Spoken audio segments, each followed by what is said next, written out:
इस कविता का जो विषय है, वो जो शब्द है, असल में उस पर कविताएं नहीं लिखी जा सकती। दुनिया की किसी भी कलम में इतनी ताकत नहीं है कि वो मां पे कविताएं लिख सके। मैं तो बहुत छोटा कलमकार हूं, मैं मां पे क्या कविताएं लिखूंगा। मैंने एक कविता सिर्फ ये लिखी है कि जब मां हमारे पास होती है तब शायद उसके होने का एहसास नहीं होता। जब मां नहीं होती तब जिंदगी क्या होती है, बस मैं ये कहना चाहता हूं। तब आप सुने उस कविता को। एक बहुत छोटी सी कहानी उस कविता के शुरू में कहता हूं। एक जंगल में एक संगीतकार मृदंग बजाता था। मृदंग ढोलक की तरह एक वाद्य को कहते हैं।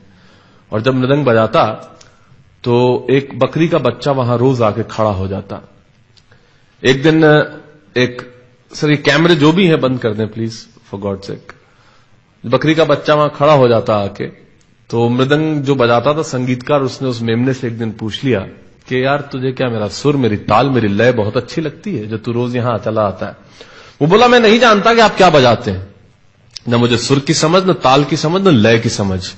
मैं तो बस इतना जानता हूं कि इस ढोलक पे, इस मृदंग पे जो चमड़ा मढ़ा है वो मेरे मां के बदन से आया है। क्या बात है, बहुत अच्छे, वाह। जब इस पे थाप पड़ती है मैं आके खड़ा हो जाता हूं। बहुत अच्छे, वाह। मेरी कविता मां के न रहने पे भीतर से पड़ी हुई थाप की कविता है, तब सुनाना चाहता हूं। इस कविता में अगर आपके आंसू बाहर की दुनिया की यात्रा करना चाहे तो रोकिएगा मत। अगर आपको ठीक लगे, जैसा कहता हूं जब मां नहीं होती तब जिंदगी क्या होती है। एक मुनव्वर राणा साहब का शेर उधार लेता हूं कि किसी के हिस्से में मकान आया, किसी के हिस्से में दुकान आई, मैं सबसे छोटा था, मेरे हिस्से में मां आई।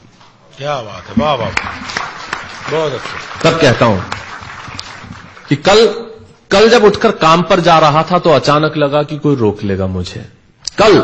कल जब उठकर काम पर जा रहा था तो अचानक लगा कि कोई रोक लेगा मुझे और कहेगा खड़ा खड़ा दूध मत पी, हजम नहीं होगा। मुझे लगा कोई कहेगा खड़ा खड़ा दूध मत पी, हजम नहीं होगा, 2 घड़ी सांस ले ले। अरे इतनी ठंड और कोट भूल गया, इसे भी अपने पास ले ले। मन में सोचा मां रसोई से बोली होंगी जिसके हाथों में सना आटा होगा। अगली पंक्ति के खालीपन से जुड़े तो मुझे बताएं। मन में सोचा मां रसोई से बोली होंगी जिसके हाथों में सना आटा होगा, और पलट के देखा तो क्या मालूम था कि वहां सिर्फ सन्नाटा होगा। पलट के देखा तो क्या मालूम था कि वहां सिर्फ सन्नाटा होगा। अरे अब हवाएं ही तो बात करती हैं मुझसे। जब कोई नहीं होता तब अंतरिक्ष बात करता है, निर्वात बात करता है, वैक्यूम बात करता है। तब कहता हूं अरे अब हवाएं ही तो बात करती है मुझसे। लगता है जब जाऊंगा किसी खास काम से तो कोई कहेगा दही शक्कर खा ले बेटा, अच्छा शगुन होता है। कोई कहेगा गुड़ खा ले बेटा, अच्छा शगुन होता है। पर मन इसी बात के लिए तो रोता है कि सब कुछ है मां, सब कुछ। जिस आजादी के लिए तुझसे मैं सारी उम्र लड़ता रहा। आपने अपने बचपन में देखा होगा, माए हमें टोकती है, यहां मत जा, वहां मत जा, ये मत कर, वो मत कर। तब हम आजाद होना चाहते हैं।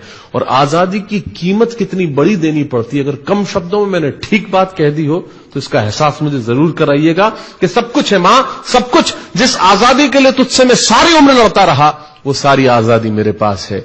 फिर भी न जाने क्यों दिल की हर धड़कन उदास है। कहता था ना तुझसे मैं वही करूंगा जो मेरे जी में आएगा, और आज मैं वही सब कुछ करता हूं जो मेरे जी में आता है। बात यह नहीं है कि मैं जो चाहूं कर लूं, मुझे कोई रोकने वाला नहीं है। बात है तो इतनी सी कि सुबह देर से उठूं ना तो कोई टोकने वाला नहीं है। बहुत अच्छे, वाह वाह, बहुत अच्छे, वाह वाह वाह वाह। बात है तो इतनी सी कि सुबह देर से उठूं ना तो कोई टोकने वाला नहीं है।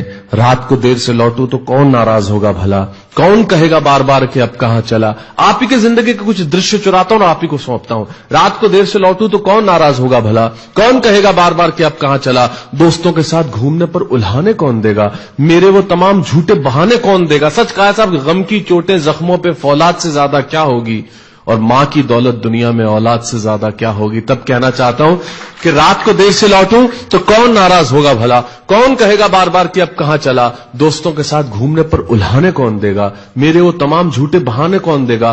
कौन कहेगा कि इस उम्र में क्यों परेशान करता है। हाय राम, ये लड़का क्यों नहीं सुधरता है।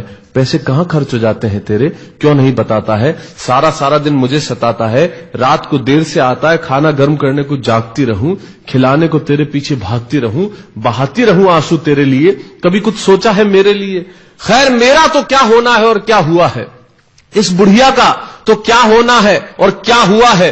तू खुश रह लेना यही दुआ है, और आज तमाम खुशियां ही खुशियां। जीवन में जो सर्वश्रेष्ठ एक पंक्ति जो ईश्वर ने मुझे सौंपी वो मैं आपको सौंपता हूं। कहीं कोई कविता नहीं है, एक बहुत सामान्य सी बात जो बहुत सामान्य ढंग से मैं कह रहा हूं, लेकिन गेट सेट गो जो मैंने किताब लिखी, शायद हिंदुस्तान की पिछले 3 सालों में सबसे ज्यादा बिकने वाली किताब वो रही। 14 भाषाओं में उसका अनुवाद हुआ। वाह में मैं रोज टीवी पे बोलता हूं, मेरे लाखों लफ्ज कुर्बान करता हूं सिर्फ उस एक पंक्ति पे जो ईश्वर ने मुझे सौंपी, और कहीं कोई कविता नहीं है।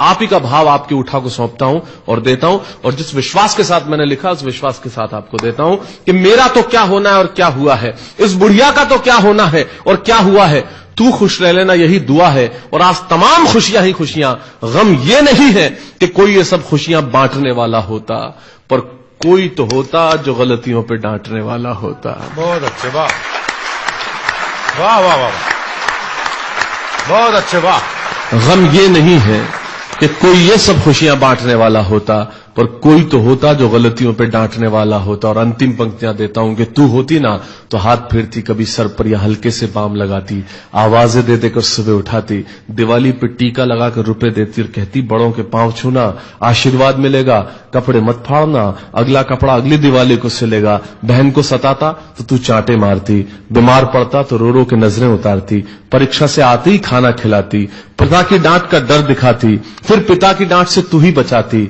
इसे नौकरी मिल जाए, ये तरक्की करे, दुआओं में हाथ उठाती, और तरक्की के लिए वतन छोड़ देगा, ये सुन के दरवाजे के पीछे चुपके चुपके आंसू बहाती। सब कुछ है मां, सब कुछ, आज तरक्की की हर रेखा तेरे बेटों को छू के जाती है, पर मां हमें तेरी बहुत याद आती है। बहुत अच्छा।